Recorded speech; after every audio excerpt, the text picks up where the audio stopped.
And again, it's common sense, right? We all learned it in school. Treat others the way you want them to treat you. That's not very difficult. And also, again, wherever I go, I tell people, read your policies. That's very important for everyone here, classified or certified, especially that section on personnel. It gives you all the rules. It tells you every step. So it's for you. It's for your protection. It's due process. So please make sure you take time to look at your policies. I tell people, policies are our Bible. That's how we run schools. It's all there. So again, remember, that was the past administration. Also, at this time, it's going to be my pleasure to introduce not just a colleague, not just an outstanding superintendent, but the Superintendent of the Year in Colorado. But I want to thank him for being here. That's very important. And Harry, I invited you here for a reason. My goal has just changed. One day, I want to be the Superintendent of the Year. I'm heading there. You're going to get not just me, but our board there, because what did I say? By 2019, all of our schools are going to be performing. That's A-B level. That's never been done at Adams 14. We're going to make history together.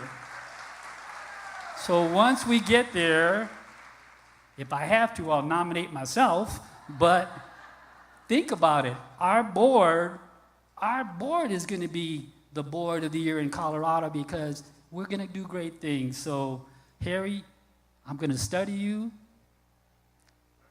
I'm going to get there, but thank you for helping us today, Harry. We really appreciate it. So, I don't know if you want to come up here and present from the stage or if you want to walk around. It's your show. So, I present to you the Superintendent Colorado of the Year, Dr. Harry Bull. Javier, thank you. Absolutely, absolutely. Well, good morning, everyone. I'm honored to be here this morning, and Javier, thank you so much for the invitation. I have to tell you, I got here early. Javier said be here at 9:30, and I purposely came up to join you at the beginning because I wanted to see what you were doing, and I am so impressed. Every employee in this district is in this room. All of you. And the very first thing that I heard from Javier was Team 14. And I can sense it, I can feel it. We've got elementary and middle school and high school teachers, we have bus drivers, we've got the operations staff, we've got food services. Everybody in this organization is here today, and it's impressive. Let's be real honest. Some of you, I know, because I sat in those chairs. Some of you, it's a hard day because yesterday was the last day of summer. And today is kind of like, really? Some of you are like, okay, we'll go listen for a while and then I can go to work. And others of you are like, you know what, maybe this will be kind of cool today. And so I say thank you. Thank you for this opportunity. Javier, a couple of comments briefly. I didn't realize you would retire. And now you're working full time. As I look forward to retirement, when I retire, I'm done, dude. I'm done. I'm going out to pasture. I'm done. So just so you know. And your comment about Superintendent of the Year, let me speak to that just briefly. It's truly an honor, but it's awkward for me. Because being the State Superintendent of the Year, really, it's not about me. It's about the people in Cherry Creek. It's about the teachers and the staff. It's the parent community. This distinction for me is really about the work that they do. And Javier, when I listen to what you're doing here now, you're going to get there. You're going to get there because of these people, because of their work. And it will be a recognition of them when that honor is bestowed upon you. And to the board members, thank you. Wow. I don't know why anybody would want to be a board member. I really don't, but God bless you. I mean, I got to be real honest, but thank you. Thank you for your service, and thank you for being here. Couple of things just to give you context. I'm a career educator. I'm born and raised in Colorado. This is my 38th year in education. I started at Aurora Central High School. I tell people that at Aurora Central High School, that's where I learned how to work with kids. And when I went to the Cherry Creek School District 4 years later to teach at Overland High School, that's when I mastered teaching. That's when I really had an opportunity to focus on what does it take to become a good teacher. I was a high school guy my entire career, and all the way up until I moved into HR. And Jeanette, it's great to see you. I told Jeanette I'm not going to share with you that I refer to HR as the floorboards of hell, because that would not be appropriate. But you know, we'll talk. But I was a high school guy. And when I moved into HR, I started to see the world of a district very differently. And when I became superintendent now 5 years ago, I think the greatest fear of staff was really with the elementary and the middle school teachers. Because the question for them was, what did I know about what you do? It's a very fair question. And I committed to the group that I would work hard to learn elementary and middle school. But I was given a gift. And the gift were my 4 children. 22, 24, 27, and 29. And some of you are saying, how do you have children that old that are teaching you about elementary? Those are the years that my children will graduate from high school. 22, 24, 27, and 29. Said differently, I now have a first grader. Where are the kindergarten teachers? God bless you. Seriously.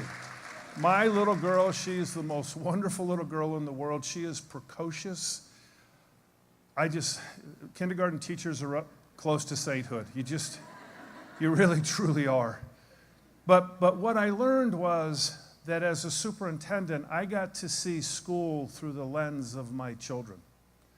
I got to watch my children go through elementary school and now in middle school. And middle school teachers, you already are saints. I don't know how you do it, but I got to see school through the lens of my children, and I learned so much. Now, a couple of other things. Some of you are like, come on, superintendent of the Cherry Creek Schools here talking to Adams 14. You know, we have similarities and we have differences. You guys are 83% Latino population. About 84% of your students are free and reduced lunch. I sit at about 47% students of color. I am on the verge, and in the next 5 years, Cherry Creek will become a minority-majority district. But your children and the faces of your children look very different than the faces of the children in Cherry Creek, because what you don't necessarily have is diversity. You have lots of Latino students. I have children from all over the world. I have schools that are impacted by poverty, very similar to many of your schools, and I have schools that are not impacted by poverty. I'm just going to tell you. But I do want to clarify something. This is really important. The Cherry Creek Mall is not mine. Okay, the Cherry Creek Mall is Tom Boasberg and the Denver Public Schools. I've got to get that out. But what I want to talk about today are some thoughts that I have. I hope that my comments today will cause you to think. To think either about why you disagree with me, why you agree with me, or why some of the things that I will share with you will cause discomfort. But what I want to reflect upon is what I've learned as a career educator, as a superintendent in Cherry Creek. What I've learned is I've had an opportunity to interact across the state of Colorado and to interact with leaders and schools across this country. And my message today is a message that I hope you will find to be consistent with what we have in common, as opposed to our differences. And so let me start. I I want to start with my title today, and that is The Time Was Now. Javier talked about the challenges that you have. You're on the clock. CDE is paying attention. You know, at the time, there's not a better time. The time is right now. And you have to seize that opportunity. Now, in the context of this, I want to talk about the word crucible for a second. When you look at that, you can see that it's a situation of severe trial. And I think in K-12 public education, we are in that situation. We are being challenged. There are things that are being said about us that are not accurate. And there are some things that are being said about us that, quite honestly, are true. There's some stories that we have to celebrate because of the great work that you do. And there's also some conversations that we need to have about what we need to do different. The second bullet there is the one that I like because it forces people to change or to make difficult decisions. And when you look at the quote from Tim Clifford, he says, conversations are the crucible of possibilities, courage, their lifeblood. And what I challenge you today is to have the courage to engage in those conversations that make us better, that improve what it is that we do. Now, I know that you're familiar with the work of Glenn Singleton, and Glenn talks about the 4 agreements. He talks about it in the context of conversations associated with race. I want to talk about that just in the context of conversations. The 4 agreements. Number 1, commit to stay engaged. Stay engaged in the conversation. Secondly, you know that there are going to be things in these conversations that are uncomfortable. You should expect discomfort. And you have to speak your truth. Speak from your heart. And be respectful of other people's truths as you speak your truth. And this, I think, is the hardest one for us in education. We should expect and accept non-closure. You guys, that's hard. Because we are a group of people that like to put check marks in boxes. We put a check mark in the box that says that's done, it's closed. When you engage in the conversations that I'm inviting you to engage upon, you have to understand that you will not reach closure. You will not, and you should expect it, and you should accept it, and I encourage you to stay continually engaged in the conversation. A quote from the book Michael Crichton wrote called Rising Sun. The Japanese have a saying, fix the problem, not the blame. It's an interesting contrast of cultures as portrayed in this book. We, as Americans, spend a great deal of time trying to affix the blame. We want to talk about what it is that is so unique about our situation that we fail to recognize that there are many things that we have in common. And those things that we have in common are our kids and what we do, and that's our learning. And what we need to focus on, as Javier said, is getting better. Don't tell me the deficit model about what you don't have. Let's talk about what you do have and what you have influence over every single day. I invite you to do this in private. This is not an elbow partner conversation. I'm not going to have you get in groups around a table. There will be no sheets of paper that you will put up on the walls afterwards. All of the high school teachers here say, oh yeah, he really is a high school guy. Okay? But Simon Sinek says, start with why. And what I invite you to do when you have an opportunity in private is to ask yourself this question: why? Why am I an educator? Why am I doing what it is that I'm doing? And be honest with yourself. The answer cannot be like the typical interview answer.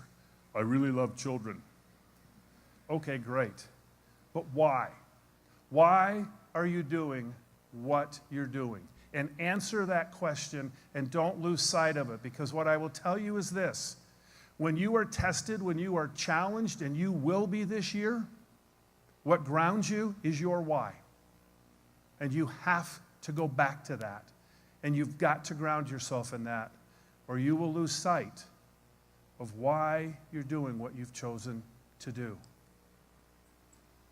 Now, I am not a CrossFitter. I'm also not a runner. I found out after I met he ran marathons. Javier, I got to be real honest with you. I will take up running when I see people in the act smiling. Okay? And everybody goes, oh, I always smile when I run. No, you don't. You smile when you're done. You get done and you say, thank God that's over, and then you smile. Nobody smiles in the act. So when I see that, I'll consider it. But I'm also not a CrossFitter, as you can tell. But I want you to think about this for a second. Greg Glassman, the founder of CrossFit, and this is where I got to get down a little bit. Well, actually, I can come over here. I'll save you this. Excuse me for a second. He talks about, we make a difference for people. Think about that as educators. Think about that as bus drivers. Good morning, how are you? Welcome to Adams 14. I'm excited to take you to school today. Think about those of you in the operations department when you have a chance to say to a kid, I'm here to make sure that your school is a beautiful setting because it's so important for you to be in that setting to learn. We make a difference for people. So I invite yourself, ask yourself every morning and every night, what can I do to make this better? And Glassman starts with do the right thing. Constant and unending service to our clients. Our clients are our students. Supporting and caring about everybody that walks through the door. Teachers, think about standing outside the door every morning when you welcome children to your classroom. What you are doing in the pursuit of excellence is doing something that is endearing. Schools make people better. I inserted schools in there. Greg Glassman didn't do that. In making people better, what you do becomes enduring. When it becomes enduring, it's going to last. Soon, this pursuit of excellence that is endearing, that becomes enduring, becomes defining. We will define ourselves by our association with the success of our people. We will become the best that we can. This is excellence. I think this is a wonderful, powerful mission and vision and purpose, all boiled down to a series of statements. But think about that. Your success as Adams 14 is going to be predicated on the success of your children when they graduate from here. That will define you. And we should never lose sight of that, because that is who we are. Now, one of the things that I would suggest that is missing at the national and sometimes at the state level are role models about ethical behavior. And so I inserted this in here. I want to talk about what Owens talks about in his book, Cowboy Ethics, and talks about who are we. And he talks about character. Character are the principles that you live by. He starts with attitude, a positive, can-do spirit. Let me put that in a different context for you. How many of you are familiar with the fish philosophy? Okay, those of you that have been to Seattle and been to the Pike Place Fish Market, it is the embodiment of the fish philosophy. It's really very simple. There are 4 tenets. And the first tenet starts with choose your attitude. Every single day, every day you wake up, you get to choose your attitude. You just do. Every day you wake up, you can make a decision. You know what, today, I think I'm going to be grumpy. Yep, today is going to be a grumpy day. Or better yet, you know what, I'm going to hit at about 60% today. Yep, yeah, 60%. Or you can have a great attitude and recognize that as a teacher in the classroom, as a principal in a building, as a food service employee and serving somebody lunch, as a bus driver when you welcome somebody in the morning, your attitude will shape their day. And if you don't believe me, principals, talk to your teachers about when you are in a grumpy mood, what happens in your building. Teachers, ask your students, when you're in a grumpy mood, what happens in the classroom. Every day, you get to choose your attitude. The second tenet in the fish philosophy is be there. And I got to tell you, be there might be the most important one for me right now, because be there means that you are right there with that person and nothing else matters. Not your cell phone, not the meeting you got to go to, not the disagreement that you just had. You are there with that child, that person, that parent. Be there. The third tenet, make their day. Celebrate. You guys have a lot to celebrate. Javier talked about your data. You guys ought to be proud of that, and you ought to celebrate it. But more importantly, when a child walks into your classroom, know enough about them that you can celebrate something that they just did, and take time to do it. Celebrate your colleagues, celebrate your peers. And the fourth tenet is play. You guys, these jobs are hard. They're really hard. Find a way to have fun. Find joy in the job. That's the fish philosophy. But number one there is choose your attitude. Integrity. Do the right thing. Y'all remember those t-shirts we give kids? On the back it says, integrity, doing the right thing when no one is watching. We should pay attention to the t-shirts that we give our children. We should. If you're going to give them a t-shirt, we should model what the t-shirt says. Integrity means do the right thing. Grit. Boy, I tell you, if you don't have grit, you can't do this job. Because you know what? There are days where you're not going to win, and you got to come back the next day, and you got to try that much harder. But when you don't give up on a kid, they won't give up on themselves. They won't. And they'll tell you that. But you got to have the tenacity to stay with it. And purpose. Wow, Cowboy Ethics talks about Simon Sinek. What is your purpose? What is your why? Why do you do what you do? Why? And then he talks about the code of the West. Live each day with courage. Have the courage to do the job. Have the courage to have the conversations. Take pride in your work. Your work is your signature. Your work is about you. Always finish what you start. Do what has to be done. You guys, there are parts of your job that aren't fun. There are parts of my job that aren't fun, but you got to do them because it has to be done. Be tough, but be fair. That means have high expectations, but be reasonable with the children and letting them accomplish it. When you make a promise, keep it. And ride for the brand. Your brand is Adams 14. Ride for the brand and be proud. Be proud that you work in Adams 14. Talk less and say more. I'd actually change that right now. I would say text less and say more. I really would. My assistant, I'm not going to give you names because some of you know him or know her. My assistant got a text from her sister telling her that she was getting married. Her sister lives in the same town. Come on, seriously. Go over and see your sister and say, hey, I'm getting married. Right? Sometimes we text one another sitting next to one another. Put the phone down. Really, put the phone, walk down the hall, press the flesh.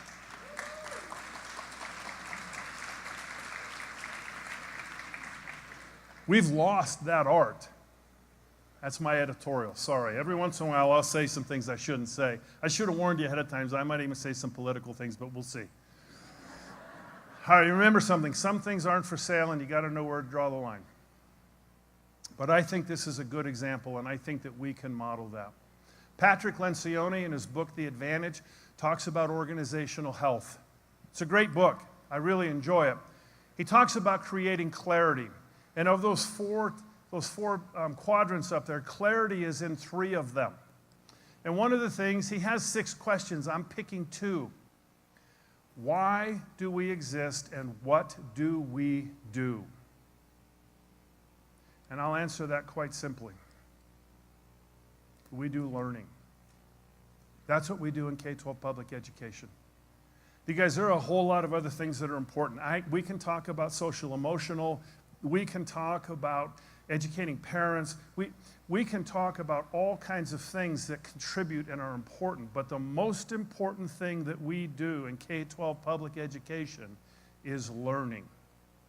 That's what you do every day. I'm going to shatter an image for you. You don't teach. You have kids learn. Gone are the days where we say, I taught it and they didn't learn it. No. We do learning. And our success is predicated on that and that alone. What we do is learning. Now, if my staff were here, they would laugh that I included this. They will tell you that I have a bromance with Kevin Costner. I do. I love his movies. My hope is that before I retire, remember, and retire, okay? Maybe Kevin Costner will come visit me at an event like this or something. It would be so cool. And I want you to see, you might not be able to see this, but what appears to be a beer bottle is not. I'm appropriate for the audience. My assistant put apple juice on the side of that bottle. Those of you who have seen the movie Bull Durham, you know the story. Kevin Costner is an aging baseball player. He's going to go to the Durham Bulls as a catcher to help. Crash Davis is the character. He's going to the Durham Bulls because he's going to work with this young phenom, last name LaLoosh. He calls him Meat. But it's about helping this kid who has incredible skill and ability to mature so he can go someplace special. And where is he going to go? He's going to go to the show. Crash Davis says, yeah, I was in the show. I was in the show for 21 days, the 21 best days of my life.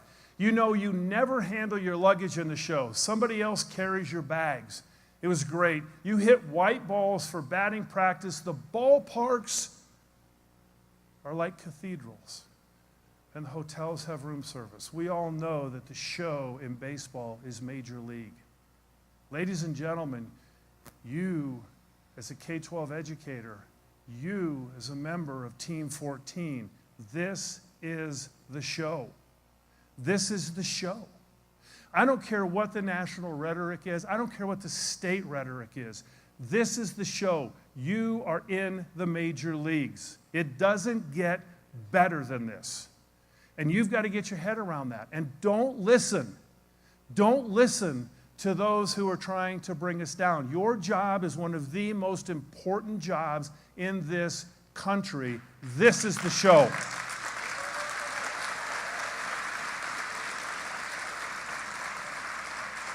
Now,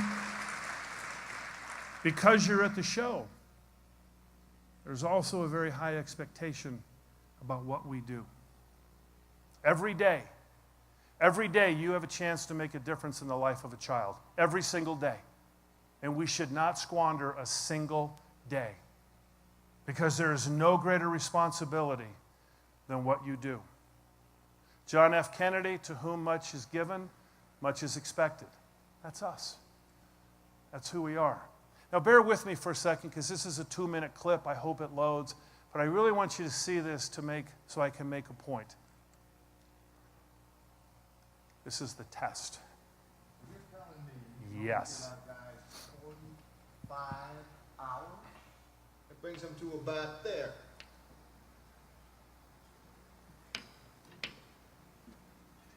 Gentlemen, that's not acceptable. You gotta talk about power here. Whoa, guys! Power is everything. Power is everything. Without it, they don't talk to us, they don't correct their trajectory, they don't turn the heat shield around. We gotta turn everything off. Now. They're not gonna make it to re-entry. What do you mean, everything? With everything on, the LEM draws 60 amps. At that rate, in 16 hours, the batteries are dead, not 45. And so's the crew. We gotta get them down to 12 amps. How many? You can't run a vacuum cleaner on 12 amps, John. You gotta turn off. We have to turn off the radars, cabin heater, instrument displays, the guidance computer, the whole smash. Whoa, guidance computer. What if they need to do another burn? Gene, they won't even know which way they're pointed. The more time we talk down here, the more juice they waste up there. I've been looking at the data for the past hour. That's the deal? That's the deal.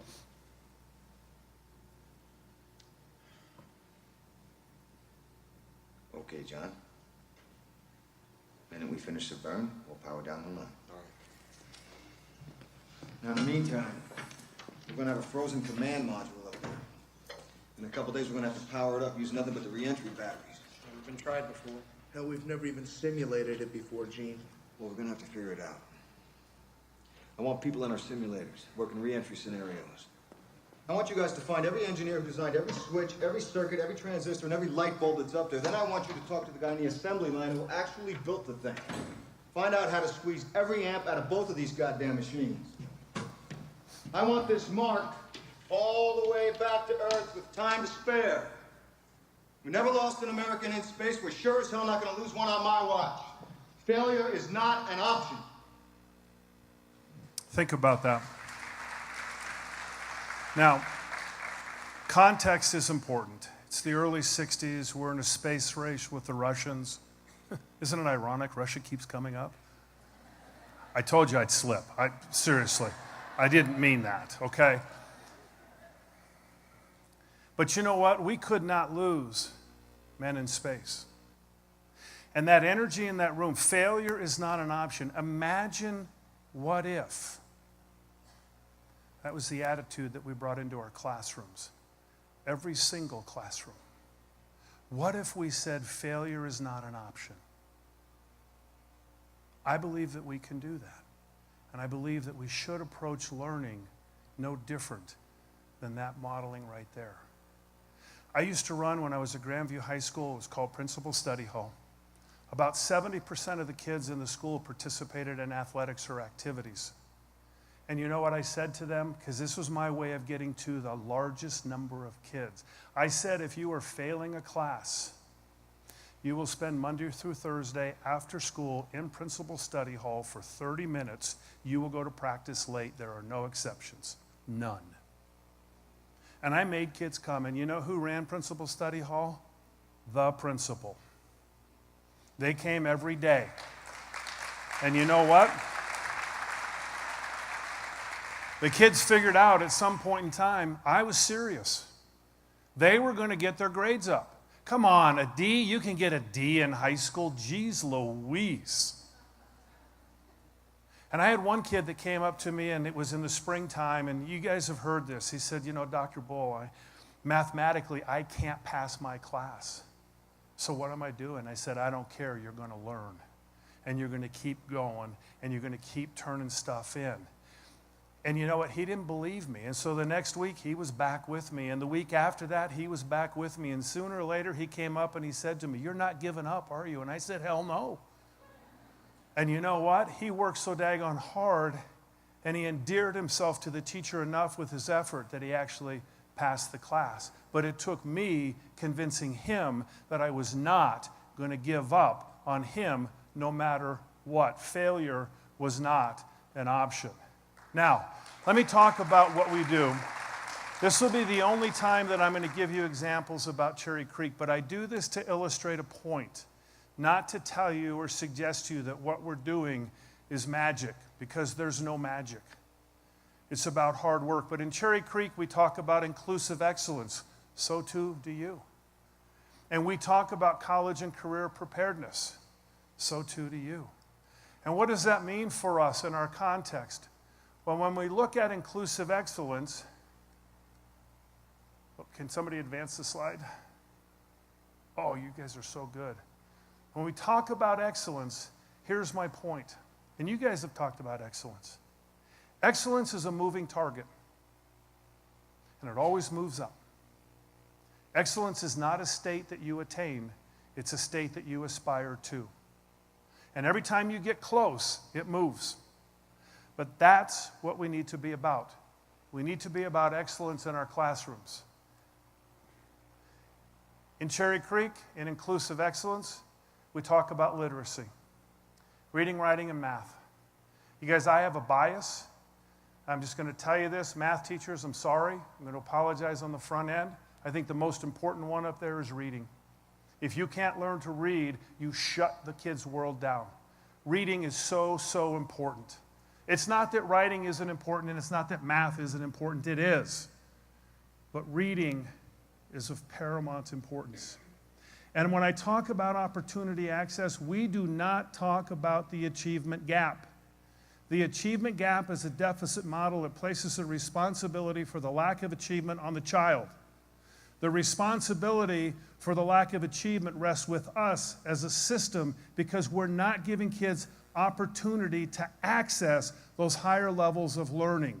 The responsibility for that is on us, not on the child.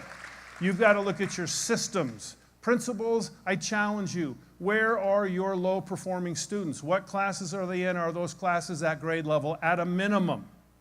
We should not be shocked when a child that has an experience in a classroom that's below grade level, that when we give them a grade level assessment, they don't perform well at grade level. You guys, that's real simple. If you're teaching somebody below grade level, don't give them a test and then say perform at grade level. All classes should be at grade level. They just should. That doesn't mean that all kids are going to do fine there. They need more support. But they've got to have access to that opportunity. And interestingly enough, in the construct of college and career preparedness and success, it's exactly the same. We've got to get past this idea that being ready for college is different than being ready to graduate and go to the work world. It's the same. It's the same. There's not different standards there. And that's what we have to aspire to and give kids opportunity for that. Now, learning is the context, but we also, and here comes the courageous conversations, we've got to engage in the conversation about the impact of poverty. Poverty has an impact on learning. Javier was very polite when he talked about the PARCC assessment. I will be less polite. And there are going to be people who are not going to agree with me on this. If there's any psychometricians in the room, I love saying that word, by the way, you're going to disagree with me, and you're going to talk about the exception. And I'm going to say, let's not talk about the exception, let's talk about the rule. But here's what I will tell you about poverty. I don't care if it's CSAP, TCAP, CMAS, PARCC, or whatever the name of the test is. I don't care how much money you spend. Pretty much here's the real simple answer. Kids that are impacted by poverty perform at a lower level than kids who are not. Duh. Okay? We've got to have that conversation, and we have to be able to fund schools that are impacted by poverty, and we have to have that conversation in the political context. We've got to force our politicians to engage in conversations about poverty. And I will tell you, in this day and age, that's a real challenge. And I'm also going to tell you something else. Race also has an impact. When you look historically, I can tell you that there are underperforming groups of children. They are our Black, our Latino, and our Native American children. Some people take offense to that. The data is very clear. Race makes a difference. And if you don't believe me, talk to your children of color and talk to their parents and ask them about that. We've got to engage in these conversations if what we're going to do is advance learning. Now, I apologize if some of you find this offensive, but I walked into the bathroom in Texas and I thought, oh my God, look at this. This is the epitome of low expectations. Now, those of you that are in elementary schools, you're saying, how can I get some of those? And those of us who are raising boys, I have two, you're already thinking, can I do that in my house? But when you look at that, you know what that communicates? No matter what you do, you're going to be successful. And my question to you is this: how many of our classrooms do our children walk into and that's what they see? That no matter what I do in the classroom, I'll be okay. Instead of saying, I have high expectations for you, I'm going to support you to get there, but by gosh, you are going to have to hit a mark, and that's not the mark. Seriously, the elementary principals are going, I'm getting those. Where's the operations guys? You guys are going to get work orders for, hey, can you do that? Never mind. Sorry. Now, Great movie if you've not seen it, but I want you to watch this clip. Today's briefing. Why is that? Well, sir, the data changes so fast. The capsule changes, the weight and the landing zones are all changing every day. I want to know what they were talking about. And if I wanted to know, I asked. I need to be in that room hearing what you hear. Pentagon briefings are not for civilians. It requires the highest clearance. I feel like I'm the best person to present my calculations. let this go, are you? No, I am not. We need to be past theory at this We'll point. be able to calculate a go, no-go with that information. When exactly is that going to happen? Catherine, have a go at it? There is an equation for everything. Math is the universal language. So that puts your landing zone at 5.0667 degrees north, 77.3333 degrees west. I like your numbers. Thank you. Great movie. Great movie about race. Great movie about gender. Lets you see how far we have, and in many instances, how far we have not come as a country. I highly encourage you to watch that. But I put that clip in there for one reason. A, you've got to be in the room.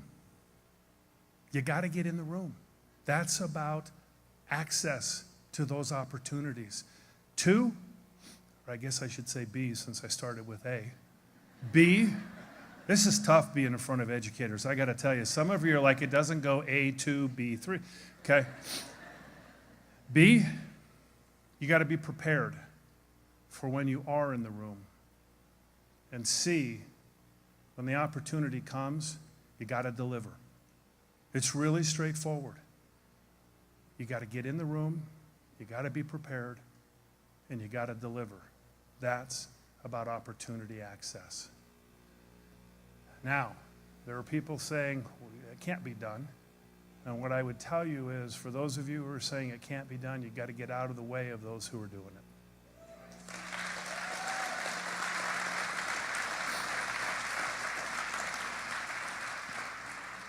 And for some of you, this is going to hit home.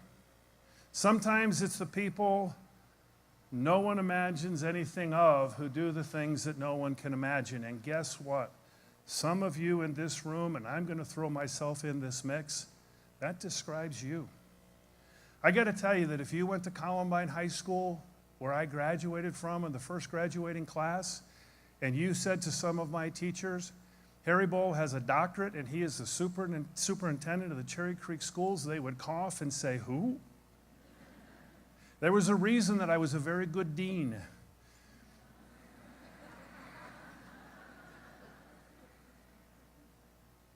Sometimes it's the people that we don't think can who shock us with what they do. To go fast, go alone. To go far, go together. Javier challenged you with that today. This is about you going together as a team. The ability of a group of people to do remarkable things hinges on how well those people can pull together as a team. I am a real proponent of professional learning communities. I don't believe that you can show me any evidence of anything that has happened significantly in this country or in this world that occurred in isolation by just an individual. And yet I will tell you that education historically is an act that is one of the most private things that adults do. We've got to stop that. And we have to talk about collectively how it is that we're going to improve learning for all children. That's going to be your task as Adams 14. But it's collectively. It's not individually. Now, I've got 14 minutes, and I might go a little over, not more than 27. Okay, 25. I got the message, Javier. But I'm going to talk about a couple things that we don't talk about that we should, and then I want to really talk about you as educators. You guys, look, what we know is this. Oh, can you advance the slide? In polite company, we don't talk about politics, money, or religion. And in the workplace, you don't talk about politics, money, religion, or your sex life. Okay? That's just good guidance. Jeanette, you can thank me later. Okay? So let's start with race. Whoops, sorry, let me back up. You guys, we live in a time right now where there's a lot of commentary about race. I think we have 11.4 million estimate, 11.4 million undocumented people in this country who right now are being threatened with policies at the national level.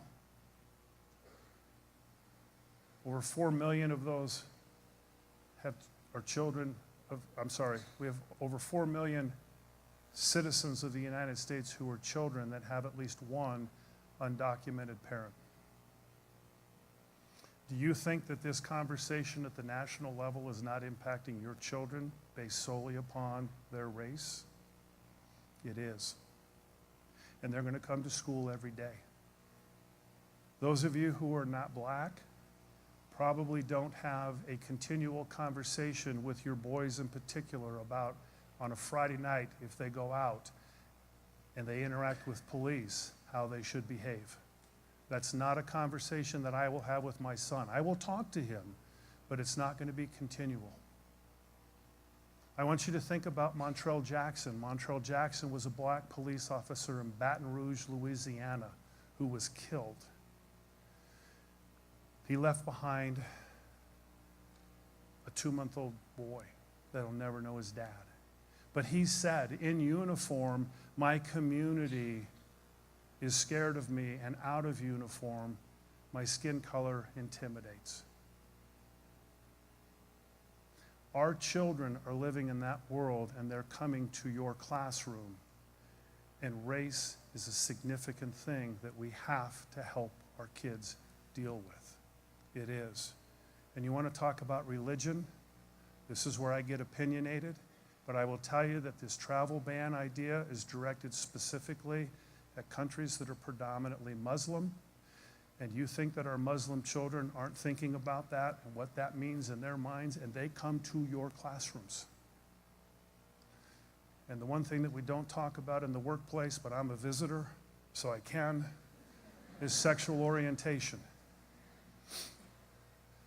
Pulse in Florida, 49 people were killed for one reason, because they were gay, lesbian, or transgender. And now we're having conversations again. You guys, all means all. If we're going to talk about all kids, that means all kids. All kids. That means our kids with special needs. It means our twice exceptional. That means our black, our Latino, our Native Americans, our Asians, and our whites. It means those children who are disconnected. We need to reconnect them. And the children that fell through the cracks, we got to pull them up from the cracks, and then we got to seal the cracks. And that means that our gay and lesbian and transgender children all feel safe at school. Because all means all.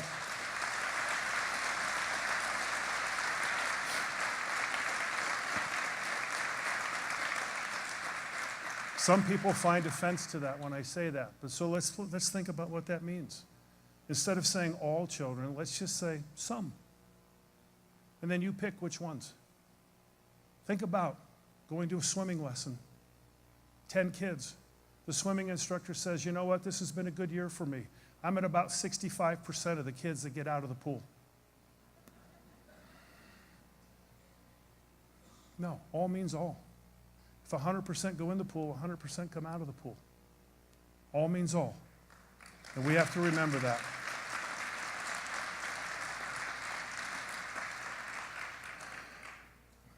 So I ask you to speak as individuals and let people know about the great work that you do. I ask you to speak collectively about the great work that you do. I ask you to remember that right now a lot of this rhetoric is grounded in anger. It's about people who are currently displaced, who are upset that they're not where they were before, and it's about fear, and it's about fear of not knowing. And I will also suggest to you in many instances, this is an adult issue. It's not a kid issue. Our kids have it figured out. It's adults that are angry and adults who are fearful. So what do I ask? I ask that you choose. I ask that you choose to listen. I ask that you choose to support our children. I ask that you choose to hit the pause button when you find something that you're not comfortable with. It's okay. We don't have to do things right away. Hit pause and seek guidance. Get collective minds together if you encounter something you've not seen before. I ask you to challenge when you need to challenge. I ask you to choose to be civil. We have lost the idea of civil discourse, and we have to model civil discourse for our children. I ask you to remember who you are and always remember your why.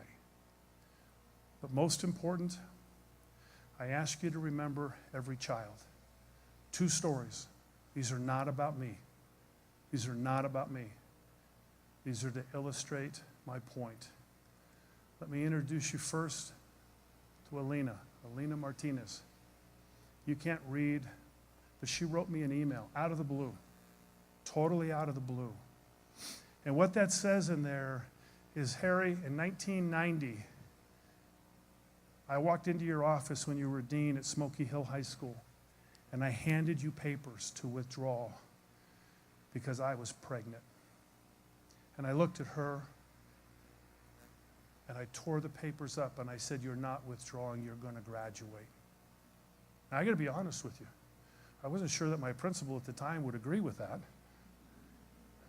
but I didn't care.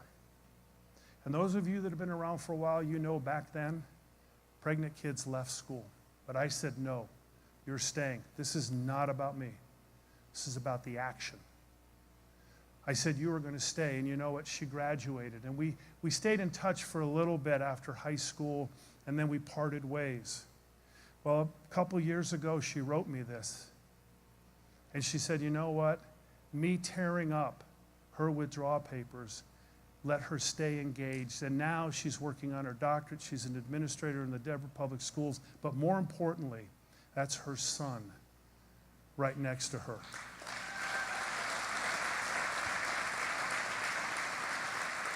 That was a decision that I made that at the time I had no idea would have an impact across 2 generations. And let me tell you the story, because this is kind of cool.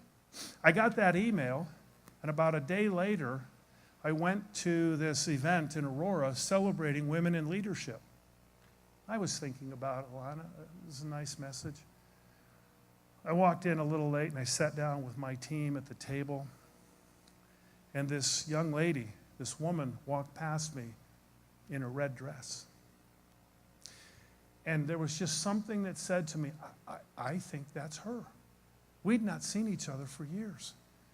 But she walked to a table where her mother was seated. Her mother was being honored as a female business leader in Aurora, and she sat down and our eyes met. And she nudged her mom, and I could watch her lips, and she said, Mom, that's Harry Bull. And her mom said, who's that? And she said, he's the guy. And I watched her. She took her hands, and she said, he's the guy that ripped up the paper. And we stood up. The place was packed. And we walked towards one another, and we hugged, and we cried. My staff is like, what the hell's going on? And I went back and I showed him that letter. You have the power every day to make those kinds of decisions that make a difference. And let me introduce you to another person. Oh, did we lose that? To someone who has meant a lot to you. A person who has made a difference in your life. As an honorary member of the senior class of 2007, I invited one of my high school teachers, Mr. Joe Domko. Joe, welcome to Grandview High School. Would you please stand and be recognized?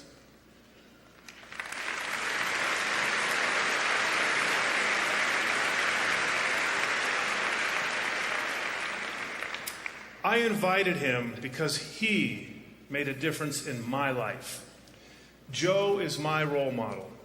He consistently demonstrated a passion for learning, a strong desire to excel as an athlete, a learner, a person. In short, he inspired me. And he is one of the key reasons that I am standing before you here today. Now, over the years, I've talked to teachers about Joe, noting that my decisions often reflect the values that he modeled. However, Joe has never known how much he influenced me until today. And that, graduates, is the message that I want you to leave Grandview with. You have the power to influence the lives of others. And sometimes you don't even know how or why. Joe Domko, my teacher, the man who inspired me. My very first year as principal at Grandview High School, I stood before the staff and I welcomed them, and I figuratively introduced them to Joe Domko. And I reminded them, as I will remind each one of you, every day you have an opportunity to change a person's life. You do. And I introduced them to Joe, and I challenged them to be that teacher. To be that teacher who makes a difference. Now, you guys, here's the deal. As educators, you have to believe that you can. Some days, you'll find out because somebody will tell you you made a difference in their life. And sometimes it's years later when they're invited to a graduation that they have no business being at, and they come and the principal stands up and says, "You are the man who inspired me."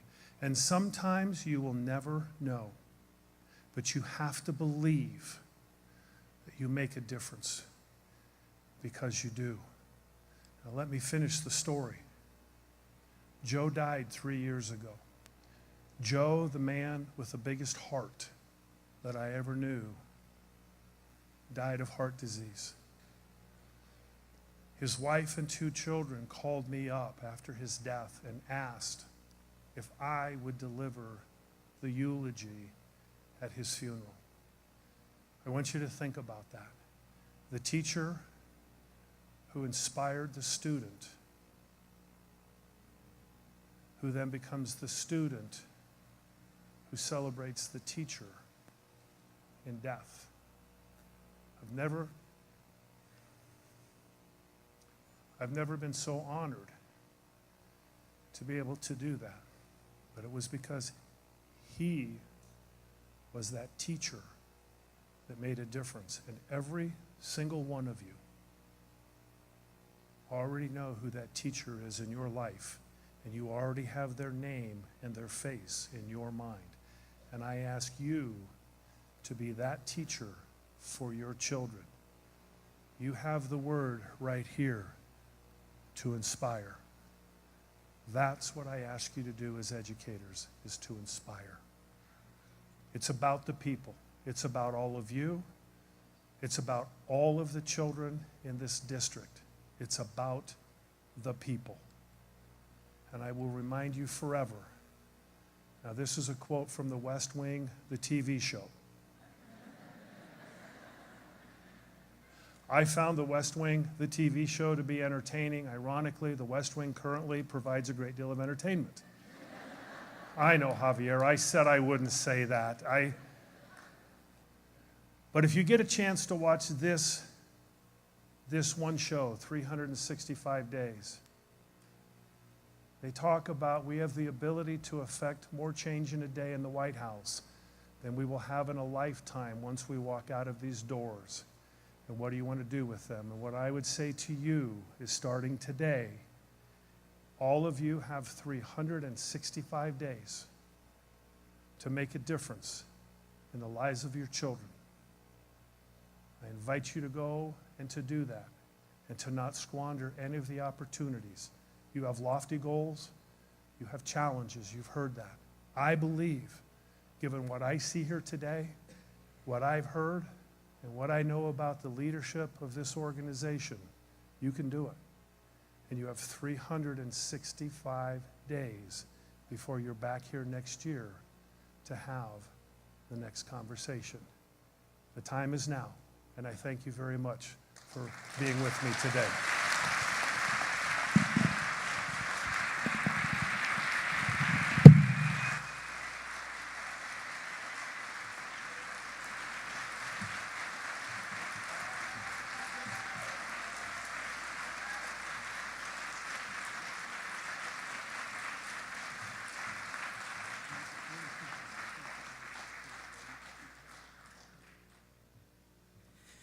Wow.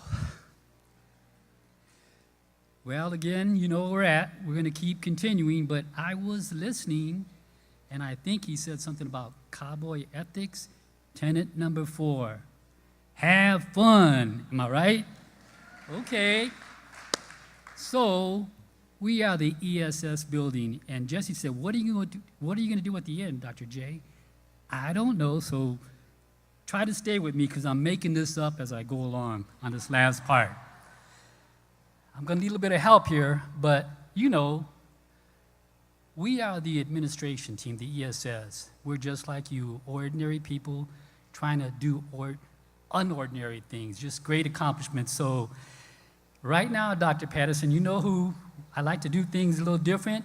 I'm going to elevate you in position. I'm going to make you the director of dance. Will you accept? Okay.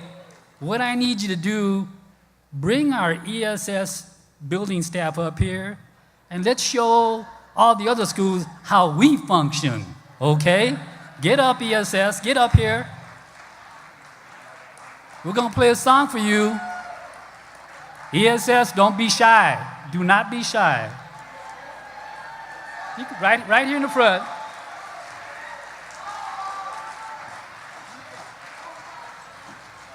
Right there in the front, because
You know, I was wondering, you know, if you could keep on, because the force, it's got a lot of power, and it makes me feel like it makes me feel like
We getting there? Okay, okay.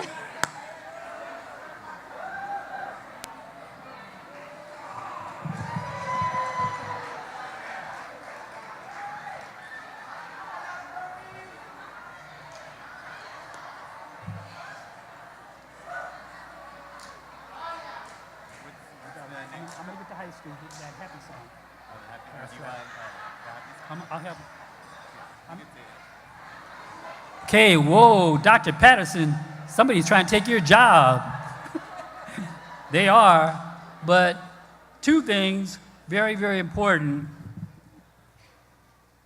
we have to have fun. Our jobs are very stressful, so remember, you've got to have fun along the way. That's so important. And I know you're not going to believe me when I say this. That song you just heard, Michael Jackson, guess who played at my high school prom many, many years ago? Michael Jackson was a little 8-year-old boy, and he played at my high school prom. So there it is. This is not true. I taught Michael Jackson how to dance. Not true. Okay, now everyone knows where we're going. So now it's the year 2018. And we just got this news. Adams City High School is a performing school. Adams, get up here, Adams City. We need a song for them. I want you up here. I want you celebrating. Let's give them a nice song. What's that happy song? Because we're all going to be happy in 2018. Where is it at? Where is that song? Adams City, we need you up here. We need you up here. Let's get up here.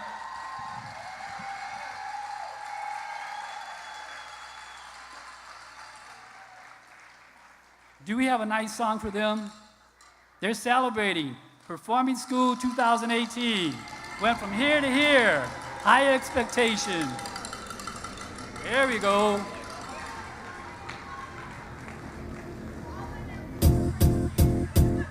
It might seem crazy what I'm about to say.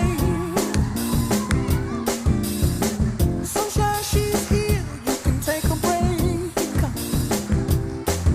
I'm a hot air balloon that could go to space.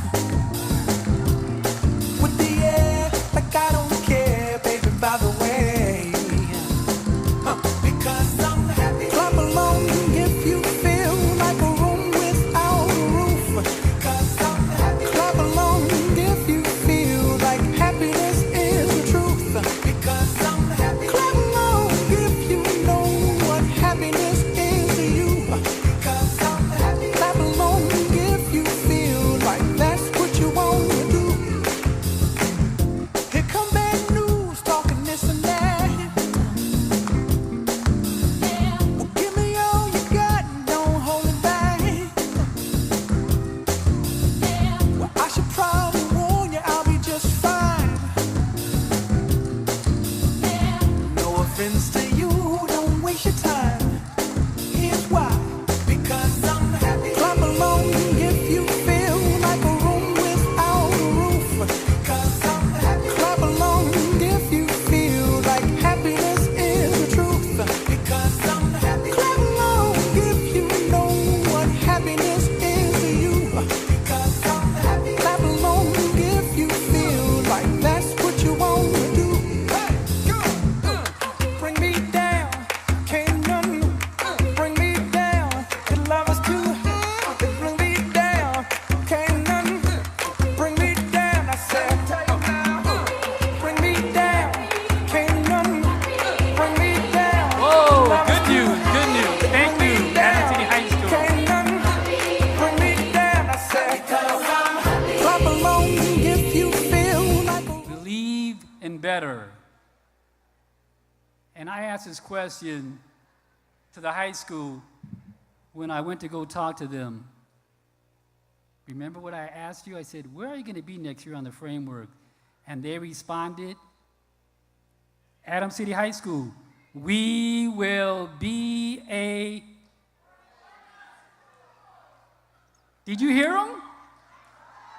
Adams City High School, where are you going to be at next year?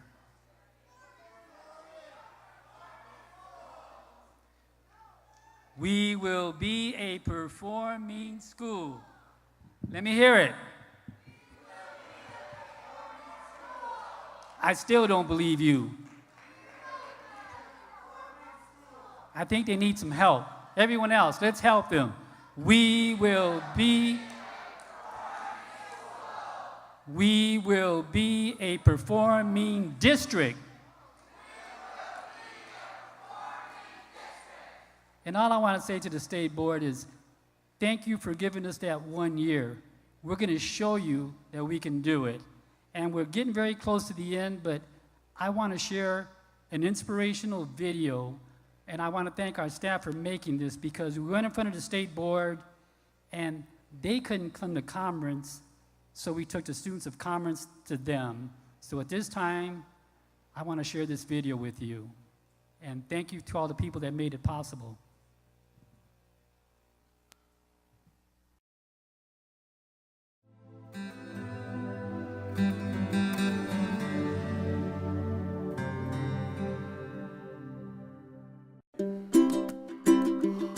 My name is Cesar, and I am Adams 14. Yo soy Diana y soy del Distrito 14. I'm Alondra and I am Adams 14. I am Alicia and I am Adams 14. I'm a student who needs a teacher who cares. Not only a teacher who cares, but a teacher that knows how I learn the best. I need a teacher who knows how to teach me reading and math. Yo necesito una maestra que me enseñe cómo leer. Out through that thing and goes to the milk jug. So she described it as a milk jug. There's a strong commitment from Adams 14 staff to ensure every child is inspired and every child is energized to excel. The expectations have ignited a new goal for achievement among Commerce City students. They are discovering new doors of opportunity, and they are dreaming of a future they never before thought possible. In fact, that's the first thing they learn in Adams 14. If you can dream it, you can achieve it.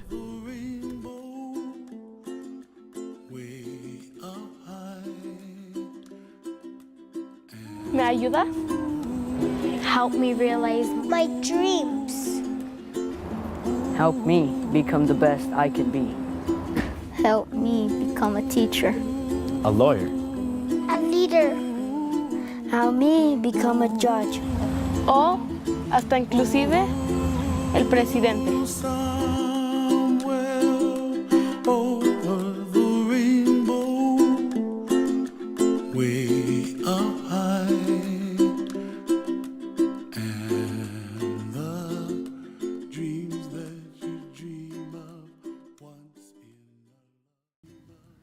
All right, Team Adams 14, I want to thank you for this morning and all your participation and rowdiness. You know, I want you to walk away with Dr. Bull said today about inspiring our students and really motivating them and to inspire each child each day. So thank you so much. We wish you a wonderful school year and have a good day. Thank you.